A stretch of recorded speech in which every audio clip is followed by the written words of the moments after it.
Hello, everybody. It's us again, the Horror Guys, with episode 61. 61. I'm Kevin. I'm Brian. And we're here to talk about some horror movies that we saw. We got some good horror movies and probably some bad horror movies. I think this was your week of not enjoying the movies as much. Last week we did those Conjuring films and the Frankenstein, and I didn't liked have a them good all, time. and you didn't like the Conjuring things. Mm-hmm.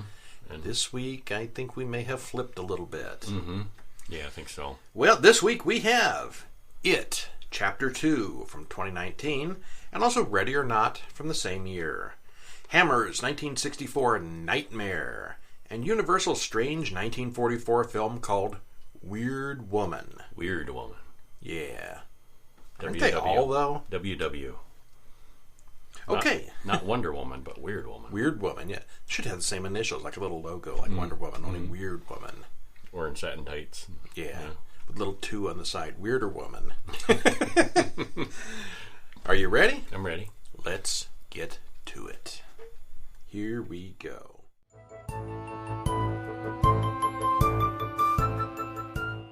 So first up, Weird Woman, From 1944. Yes. Did you like it? Yeah, it was okay. Yeah. Yeah. About as neutral as you can get on a movie. It was a dark and windy night. It starts out that way. Of course, these old black and white films, they're always dark nights. And of windy course, is just not so hard. And of course, gowns by Vera West, as they all were of that era. She did the costuming way back in Dracula and Frankenstein in 1931, and she's still doing it here in 1944. Decades, yeah. That's having a thing sewed up. Yeah. Good contract with the studio system. Yeah, she was the go-to. Yeah. Okay, so Weird Woman, 1944, directed by Reginald LeBorg. Written by Fritz Lieber Jr., wrote the original story, and the screenplay is by Scott Darling. Stars, shockingly enough, Lon Chaney Jr., Anne Gwynn, and Evelyn Ankers. 1 hour, 3 minutes. It's another one of those inner sanctum mysteries. It certainly is. So it starts out with the talking head in a crystal ball in a library. I have deleted my review. And what's all those chairs? There's a lot of chairs in the library. And there's a curtained window, and it makes you wonder, what's outside that window? Could be anything out there. Okay. Talking head just sitting on the table, talking away, yakking away. But it's kind of an interchangeable introduction. It doesn't say anything relevant relevant to the plot. It doesn't say anything specific to the movie. Yeah, just kind of a generic, I control what you're about to see, and it's a mystery. The problem is not in your set. Yeah, it's very, very much like that, the Outer Limits intro. Yeah. Okay, so. And he has that whispered inner narration, like they all do. Of course he does. Yeah. You hear his voice without his lips moving. Maybe he's just a really good ventriloquist. Yeah, that must be it. Mm-hmm. Okay, so I got my review back. All right, well. I'm done talking about it now. Okay. It's another Inner Sanctum series film, so we get the creepy head and the crystal ball introduction again. It says something creepy about even you can unwillingly commit murder. Unknowingly commit murder. What'd I just say? Unwillingly. Yeah. Unknowingly, yes. Yeah. Credits roll. A woman comes home late at night. Norman Reed is sitting at his desk thinking to himself about fear and reason versus superstition. Because he's a logical, scientific kind of guy. Yeah, he just sits home at night thinking about superstitions. Why do men believe in strange supernatural gods? He gets a call claiming a woman saw his wife Paula out on the street earlier, hurrying home. Well, that can't be right. My wife's upstairs asleep. So he goes in and checks on her, and she lies, but he knows she's really been out. Yeah, muddy shoes. He wonders if it's some remnant of a ritual from the island where he first met her. See, now any reasonable guy would just assume she was sleeping around, but he's assuming she's doing some kind of ritual thing. Yeah, doing witchy stuff. You sleeping around on me? No, I'm out conjuring demons. So much more likely. Okay, then. Yeah, that's all right. We flash back to a 1940s version of a South Seas island with hula girls and bongo drums. Yeah, it's kind of a vaguely... It's like they crossed a vaguely Polynesian island with a vaguely African tribe. Yeah. And kind of like vaguely the tropes of what people thought all these things were like in 1944. This doesn't get into the racist stereotypes as much as many of the others, but it's still vaguely a mishmash of native-y stuff from what they thought it was like in 1944. Yeah, what would a South Sea Island be like? Well, I know they'd have hula dancing and bongo drums. Yeah, and huts and grass skirts, dancing and chanting, belly dancing. Yeah, black magic, of course. Of course, yes. Yeah. Well, he sees Paula swaying mysteriously to the music. He then sees a falling star. This is the music of the Dance of Death, and where the star falls, someone will die. It is revealed that Paula's father was one of Norman's professors, so we can clearly understand that she's really a white girl, if that wasn't already obvious. Yeah, she sticks out like a sore thumb. Yeah. Plus, she speaks perfect English, and the girl he falls in love do. with is the only white girl on the island. Subtle 1940s racism. Well, she's the only one that would talk to him because she's the only one that knows any English. So, yeah. Well, yeah, but right away it was clear, like, and you kind of go, "What's she doing here?" she's not dressed like the others either. Place. Yeah, yeah. Although clearly she's been there a very long time, probably raised there. Yeah, as we find out later. Apparently her scientist father died, and she was just kind of left there and raised by the natives. But instead of dressing like the natives, she dresses like she came from New York City out on this island. And where did she get all those clothes? Vera West gave them to her. They washed up on the beach like with Mrs. Howell. Yeah. Norman literally crosses a line in the sand, and the natives attack him. They draw a line in the sand and say, "Don't cross this or we'll kill you." And he does. Yeah. Paula and the old witch woman intervene to save his life. The witch woman's kind of her adopted mother. I thought it was the old woman from the werewolf movies, but it wasn't. No. Similar looking. They don't have a witch woman, a witch doctor. They have a witch woman. Yeah. Is the head of the magic. Yeah. Not long after, Norman and Paula get married and go to a party, and his old girlfriend, Ilona, is jealous of Paula. Paula is very superstitious, and Ilona is, of course, modern and not superstitious. She's a biatch, too. Well, we don't know that yet. It was pretty clear pretty quick. She's manipulative and greedy. Yeah, she's not a nice person. Back in the present, Norman worries that he may not have done enough to acclimate Paula into the civilized world. Ilona comes to him the next day wanting to assist in Norman's research. He refuses, so Ilona sends her young assistant Margaret to work for him instead. She has a plan. Norman's book is a big hit, and Ilona credits his success to Paula's beauty. Because, if you're a professor and you write this academic textbook on South Seas Island, you're going to give all the credit to his beautiful wife, because that's all it takes to write a hit book. Ilona thinks Paula is a witch. Margaret and her boyfriend fight because he's jealous of her attraction to Norman. Ilona sets up the department chair for blackmail and gets him to take any way out. And he gets a gun. Fade to black. Recently, Paula has been sneaking out at night and going to the cemetery. She lights up a candle and says a chant over it. Norman interrupts her, stomps on the stuff, and takes her accessories home. And she's very upset by this. Saying, no. Yeah. No, what have you done? He's not happy that she's still so superstitious. You take the girl out of the jungle, but you can't take the jungle out of the girl. The jungle out of the girl, yeah. Paula says this is for his protection from Ilona, but Norman isn't having any of that. She doesn't want to hurt anyone, just help Norman. He burns her charms and doodads. Suddenly, a shot rang out. The department chair has shot himself, and his wife screams, "Murder! Murder! Murder!" like 9 times. After he shot himself. Yeah. What? Well, Ilona knows what really happened, and she's especially creepy at the funeral. Norman realizes that at the very moment the medallion shattered in the fire was when he heard the shots. Coincidence? He's not sure. Norman gets annoyed with Margaret, and her boyfriend takes offense. He fights with the boyfriend, and then Paula calls. Something bad has happened. Paula hears the death chant on the telephone. Norman starts to wonder if Paula is correct in her beliefs. He has doubts. The problems just keep piling on. Margaret's boyfriend comes after him again, this time with a gun, and Norman shoots him in self-defense. Ilona confronts Paula and tells her to go back to the jungle. Quote, Yeah. The department chair's wife confronts Norman, and he figures out that Ilona was behind it all. Of course she was. She explains that Ilona is playing the death chant from a recording, and they enlist the chairman's wife's help in a plan to ensnare Ilona. Okay. Well, maybe this all seemed nice and exotic in 1944. Kind of a murder mystery kind of thing, you know. Yeah, with the island stuff thrown in there too. But the world has learned so much about faraway places that this all just seems really preposterous today.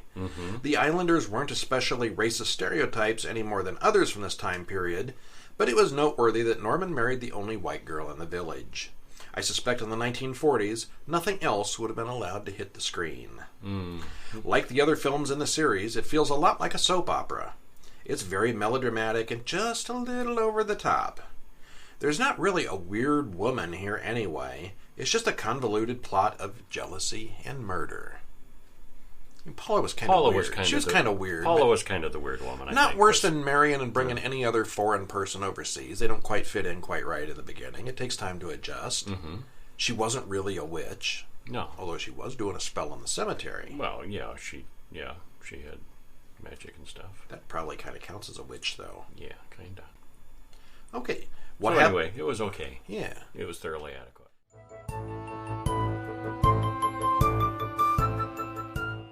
So we go from the weird woman to the nightmare from Hammer Films, 1964. They're still playing around with black and white. Many of the Hammer films had already been color at this point, but well, they know how to do color. They just chose not to on this one. Directed by Freddie Francis, written by Jimmy Sangster, stars David Knight, Myra Redmond, Jenny Linden. Hour and 23 minutes. Link in the show notes if you want to pick this one up. All those names sound familiar to you? No, not me neither. No. This wasn't. No big stars that I recognize. Hammer Films, yeah. No Christopher none of the Lee, classic stars. No Peter Cushing, none of the Scream Queens. This is it's a B-side movie. Kinda, yeah. Did you like it? It was okay. It was no Hitchcock, but it tried to be, I think. I think that's exactly what it was like Hitchcock Light.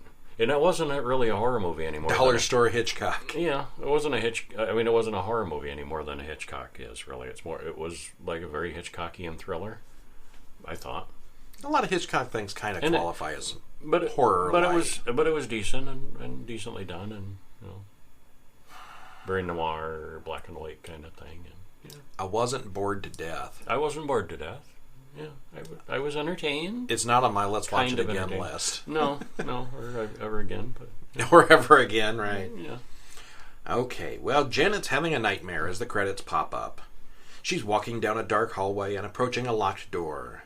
She slides open the bolt and opens the door.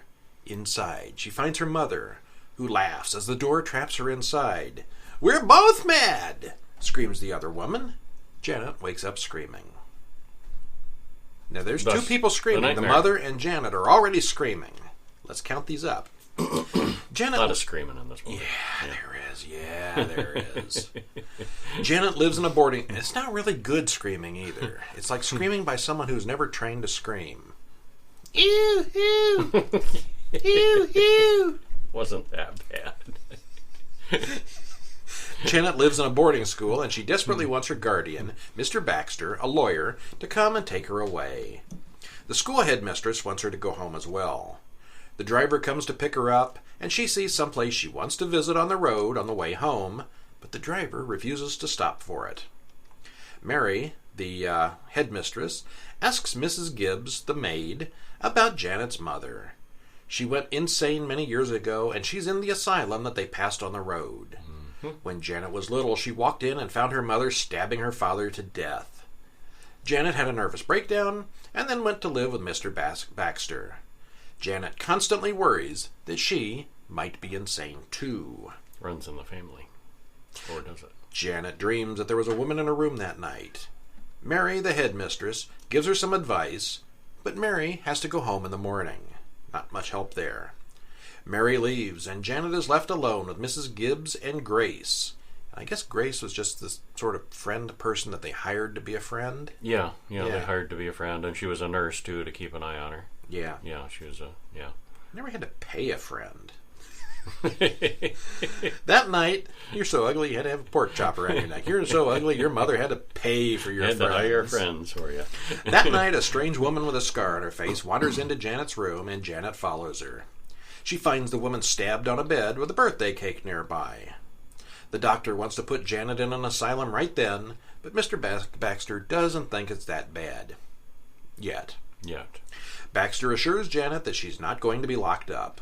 That night, Janet locks her bedroom door, but when she hears a noise, she opens the door anyway. Shouldn't have done that. Yeah, she follows the shadow down the hall just like the previous night, and she finds that same woman dead again.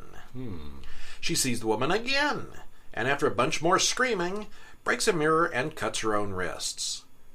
She still wonders if she's crazy. Baxter still doesn't think she needs the asylum, but he throws her a birthday party and introduces his brand new wife, Helen. And Helen is the woman with the scarred face. Janet then stabs her repeatedly. Is she ready for the asylum yet? Need the asylum yet?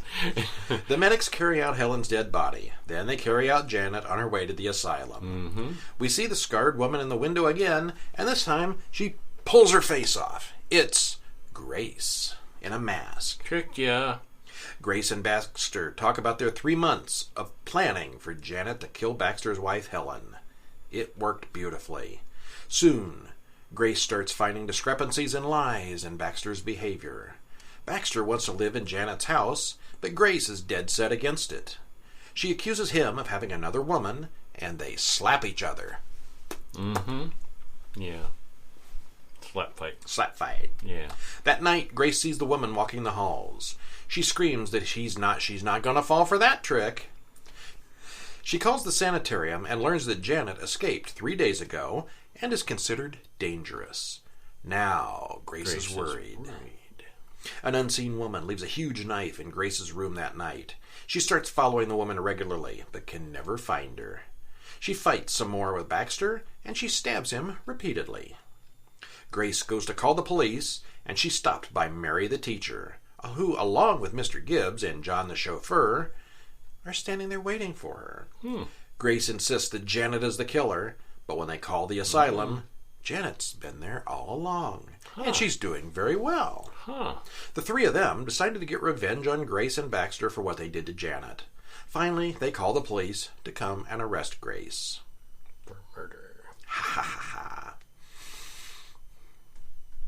There's too much screaming in this film, and for a horror film, that's saying something. It got really annoying. It's not that there was so much screaming or that it was so loud. It was just poorly done screaming. Yeah. The music here is very bland and generic. The old house is very bland and generic. The actors are very bland and generic. You see a trend here. The cinematography is bland and boring. No. The plot the is cinematography was kind of good. I saw some noteworthy, interesting things there. Okay. The cinematography was not bland and boring. No. And the plot is, well, you see where I'm going with this. Bland and boring? Yeah, a little bit. It seems like half the horror films of the 60s and 70s were about trying to get some nervous person locked up for going insane. Let's scare Jessica to death. I was just going to suggest that one as a Let's comparison. scare Janet to death. Yeah, Psychiatry in the popular mindset was a fairly recent thing. You know, you had Dr. Spock and all those other psychiatrists in the 60s bringing that stuff up. And I suppose a lot of people actually were afraid of psychiatry. Yeah. And we're not even talking Scientology here. Psychiatry. Yeah. We can't talk about that, can we?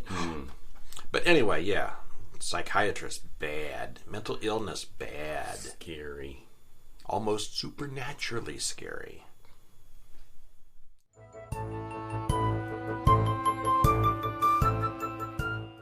Speaking of supernaturally scary, we saw a short film this week. Yeah, Night Drive. Called Night Drive from 2020.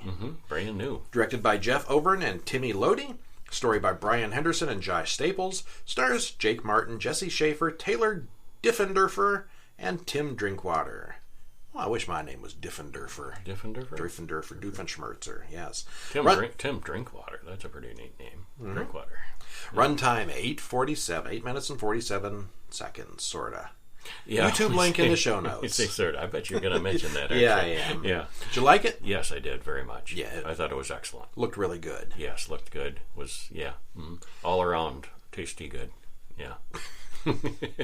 Yum. Yeah. Two guys and a girl are driving down the road at night, and they're having a good time singing and joking about country music. The girl was a surprise. I didn't know she was back there. Oh, well, she was asleep. Starts out with two guys in the front seat. They're chatting, and then she pops up after a bit. And then there was a face in the back seat. And I'm like, who's what? that? Yeah. No, she was there it's all okay. along. She's with them. Yeah, okay. So they're joking about country music. They pass a guy wandering alone on the road, and one guy comments that he looks like an escaped mental patient. And he does. Yeah, he does.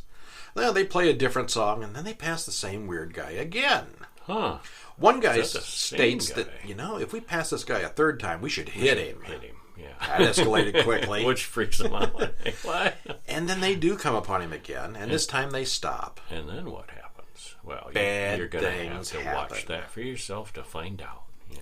Well, this is clearly a really low-budget short film with no sets other than the car and a dirt road. Big old van. Considering that it's well-lit, sharp, the sound and lighting are good, and all the other things that indie shorts often get wrong are really good here. All right. They do This it right. is really well made. The story is a little sparse, and there's no explanation of anything. Can only do so much in 5 minutes. Yeah, but it's creepy and effective nevertheless. Yeah. The only gripe... Well, and that's why I say it's only so much you can do in 5 minutes.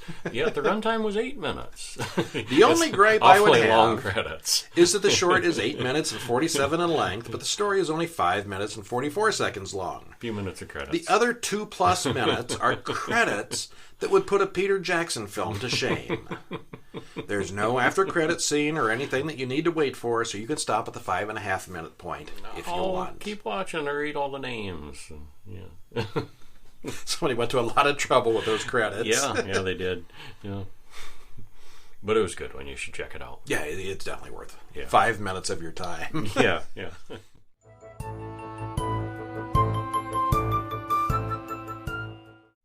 Speaking of worth the time, Oh, this wasn't worth the time. our big movie this week was It Chapter 2 from 2019. With a runtime of 2 hours 49 minutes. Seemed like a week. Seriously.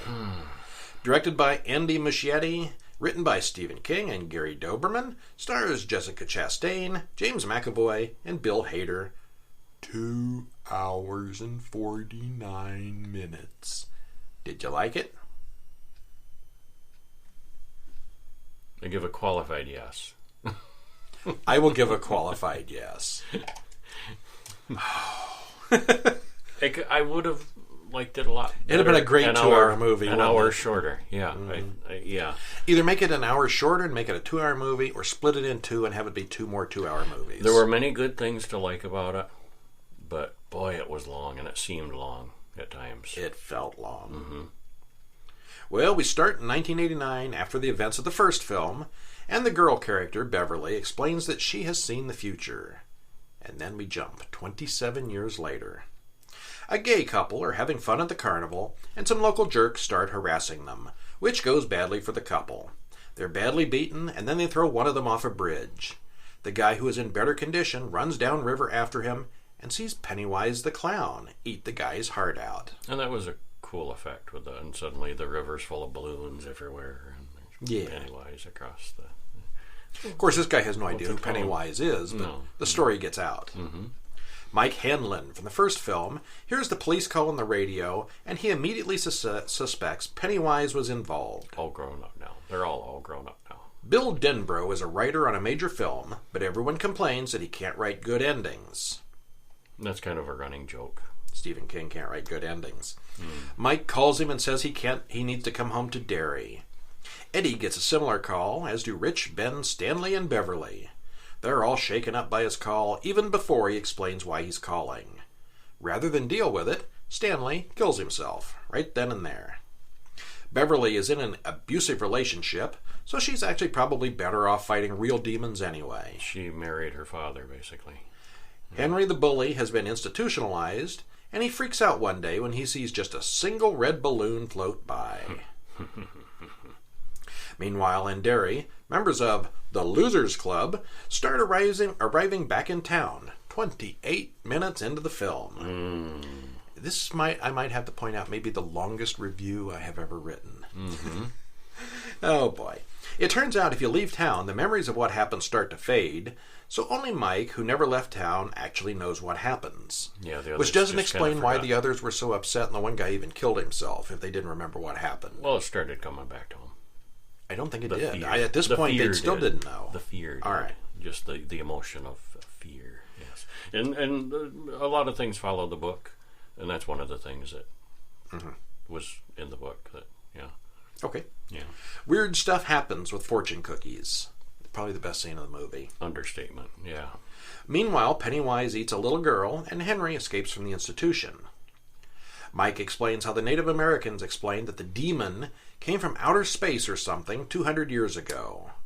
Which made no sense to me, but all right. Beverly has been getting visions of death because she was the only one to see the deadlights all those years ago. It takes 55 minutes by the time we get to the point where all 6 characters decide they really do need to do something. But first... About that 200 years ago thing, though, that's when they were around. Well, yeah, okay. The thing came a million years ago. From outer space. From outer space. But that story had been passed on. So it's not really a demon, it's an alien. It's an alien. It was in the book, too. It was from outer space. Sorta. It was a meteor. All right. That did it. All 6 characters... It arrived on a meteor. Okay. So, yeah. Of course it did, because Yeah. aliens. Mm-hmm. All 6 characters decide they finally need to do something. But first, they find out that they need to remember what happened to them, and this involves finding some kind of artifact or relic from the past. One for each of them. So they each go on a quest. Splitting up time. Mm-hmm. About this time, I started So it browsing takes Reddit on my phone. 5 times as long. Yeah. Yeah. And once their some of their encounters are truly terrifying and good, but did it need to take an hour to do it? God. Yeah. Yeah. One relic for each of them. Yeah. About this time, I started browsing Reddit on my phone. Yeah. Something happens in Beverly's old home that involves some of the absolute worst CGI I have ever seen in a big-budget movie, That was almost laughable. or even most low-budget films. That creature that came charging out was it Bad. made me want to snicker more than up to that. Though I thought they did a really nice build of creepiness, And then you see this creature. and then that Wow. thing busts out, and what the? There's a scene with a sewer and a scene with a classroom. Somewhere around the 90-minute point, Kevin sighed and said, "My goodness, this is a long movie." I quote. Yeah. Then there's a scene in the basement of a pharmacy. Henry turns up in Eddie's bathroom. Bill goes to the carnival, and he experiences the not-so-fun house Hall of Mirrors trope. Henry then pops up in Mike's library. They have to do the ritual to kill Pennywise in the old house. Why they didn't do this an hour and a half ago, I don't know, but they still have yet another hour to go. Of course, they immediately get split up.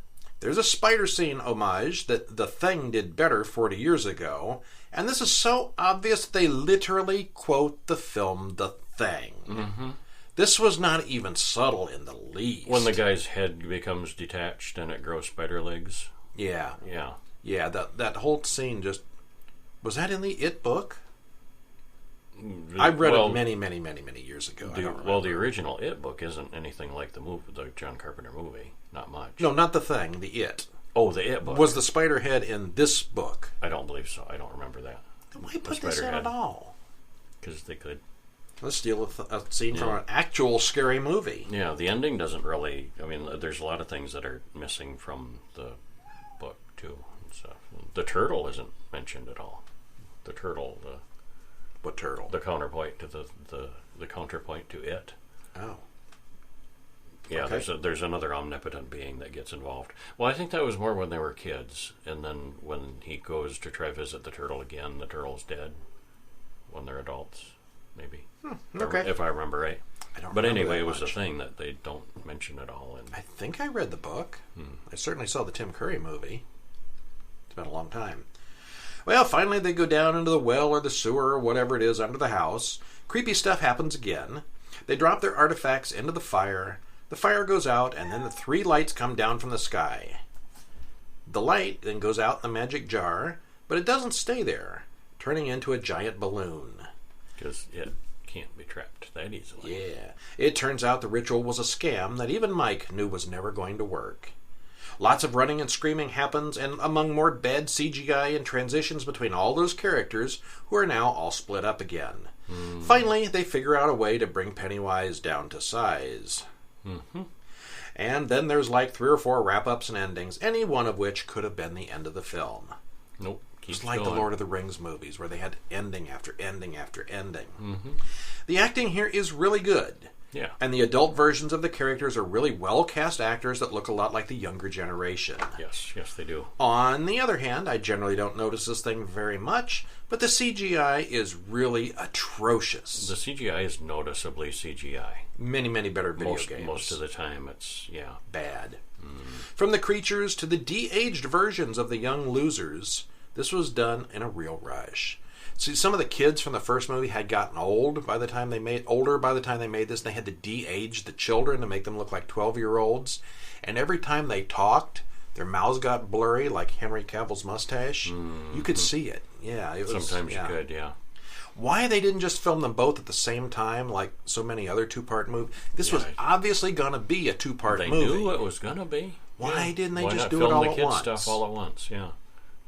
Yeah. Oh, and did anybody ever do anything about the gay bashing incident in the first scene? Well, I don't think that was. I mean, there was a lot of crimes but it was brutal looking, and the perpetrators all looked like real characters. You had the little guy who was like instigating everything. Yeah, they were all. It looked like they were going to be a real gang that was going to be a problem throughout the movie, and we never saw any of them again. No, they weren't.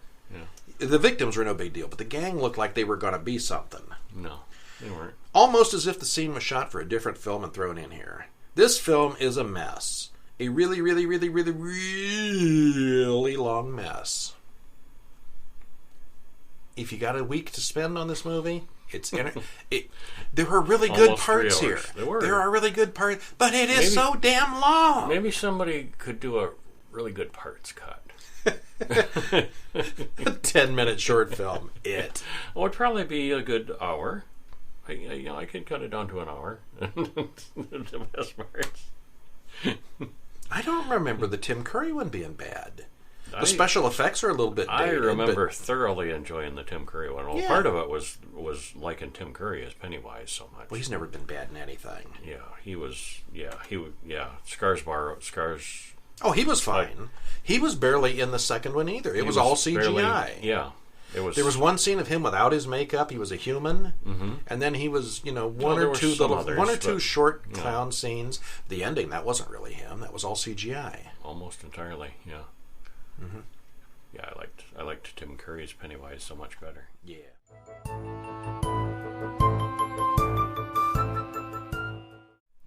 Okay, now to the only movie I actually liked this week. I don't have any notes on this. Ready or Not? I just watched it. Okay. I just watched it. Ready or Not was a 2019 film directed by Matt Bettolini-Olpin and Tyler Gillette, written by Guy Busick and R. Christopher Murphy, stars Samara Weaving, Adam Brody, Mark O'Brien, and takes an hour and 35 minutes. Yay, an hour and 35 minutes! You could watch this twice instead of it. Did you know she's Australian? I did not. She so thoroughly hit that in this. I recognize the name. She was in something else we've seen, but I couldn't tell you what right now. Did you like it? I liked it a lot. Yeah. One of those. This one's a winner. Sort of comedy horrors. Not a serious horror film. Very light. There's a lot of gore and violence, but it's a very lighthearted and a lot of funniness in it. Yeah. As the credits roll, we open on shots of board games on display and 2 children running through the house. Someone gets shot with a crossbow and dragged away screaming after one of the boys shouts, "He's here!" 30 years later, Grace and Daniel are getting married. Daniel was one of the boys in that flashback scene. I think he's his brother. He's the one. No, it's his brother. No, his brother. Yeah. No, he was the one hiding in the closet. He was there. His brother, he was there. Well, his family is a bunch of weird snobs, and she's not an upper-class type. And they are richer than Midas. Yeah, they are. Yeah. A strange woman comes into the room through a secret door and states that you'd better hide better than that. That's the aunt. She's a... A hoot, yes. At midnight, Grace has to play a game. It's something that you have to do when you join the family, just one of those rituals. Daniel makes it sound like a fun formality, because usually it's Monopoly or something like that. Usually it is Usually. fun. Usually. Yes. But every 30 years or so, apparently. It's more than that. Yeah. At midnight, they go into the game room, a room full of taxidermy and board games. He explains about old Mr. LaBelle and his mysterious box. So the family made their money from games, board games, cards, and stuff like that. Yeah. Including one like LaBelle's Gambit, and you see on the box it's got the devil's face on it. Mm-hmm. So, Mr. LaBelle and his mysterious box. They put in a blank card, and out comes the game that they have to play. It's some of LaBelle's magic. Mm-hmm. Grace's card comes out. We never actually see LaBelle. There's a chair for him. We see him in the room. blink in at the end. Yeah, barely. Grace's card turns out to be hide and seek. She's amused, but everyone else looks a little bit grim. Mm-hmm. The rules are simple. Grace hides somewhere in the house, and the rest of the family has to find her. Then they play the hide and seek song, which I thought was awesome. Yeah, I'd never heard that is. before. Yeah. Is it a real song, do you know? I don't know. I didn't look that up. Probably worth checking that out. Yeah. The hide and seek's on the record player. As Grace goes and finds a hiding place, the rest of the family pulls out shotguns and crossbows. This ain't the usual game of hide and seek. And she doesn't know that at this point. Nope, she's just hiding. Yeah. Probably expects to get tagged or something. Grace watches as someone shoots one of the servants, and while she listens to the family bicker about it, she figures out what's really happening. According to LaBelle's rules, they have to kill her before sunrise, or something bad will happen to the family. There's a lot of running around and accidents. Another of the servants buys it. Before long, Grace is armed as well, but that doesn't work out so well either. Soon they're all out of servants, and only the family is left. And even then, it's just one damn thing after another, as Grace has the worst wedding night since, well, maybe ever. It's got some funny parts to it, but it's also more than a little slow-paced at some points. The gore, especially at the end, is pretty good. And there's an especially cringy part with a nail that you can see coming a mile away, it's still good. Yeah, that was grimace-worthy. Overall, it's more of a fun horror than anything particularly scary, creepy, or suspenseful. But remember that the next time you're job hunting, that being a maid or butler, it ain't worth it. Find anything about that song? It was original for the movie. It was, okay. Yeah. The creepy old lady was the aunt. She was the wife of the guy getting shot at the beginning. Yes. Yeah. The new widow. So she lost her husband in the same game 30 years ago. Mm-hmm. But she fully embraces the family and embraces the game. And maybe a little crazy. The idea now. of, little crazy. Yeah. A lot crazy. Yeah. You can tell by the hair. Yeah. But okay. that was a winner. That was a good one.